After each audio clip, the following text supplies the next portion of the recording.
Emisioni investigativ Vetting në News 24 kishte në fokus qendrën rezidenciale për personat me aftësi të kufizuara në Vlorë. Kjo qendër ofron shërbime 24 orësh për fëmijët pa kujdes prindëror dhe ata në kushte të vështira ekonomike, dhe i është nënshtruar 2 herë projekti të rindërtimit.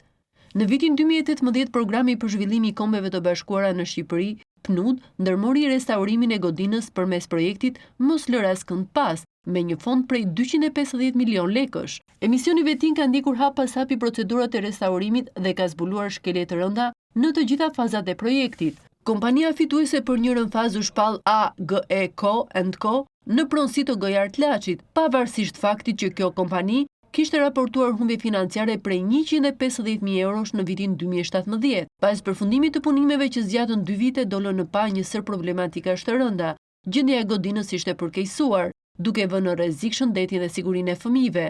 Sipas raportit të kontrollit të lartë të shtetit, u konstatuan shkelje të shumta në ndërtim dhe në standardet e kujdesit për fëmijët me aftësi të kufizuara. Dyert ishin prej kartoni, ashensori jashtë funksionit dhe lagështira ishte e pranishme në të gjitha ambientet.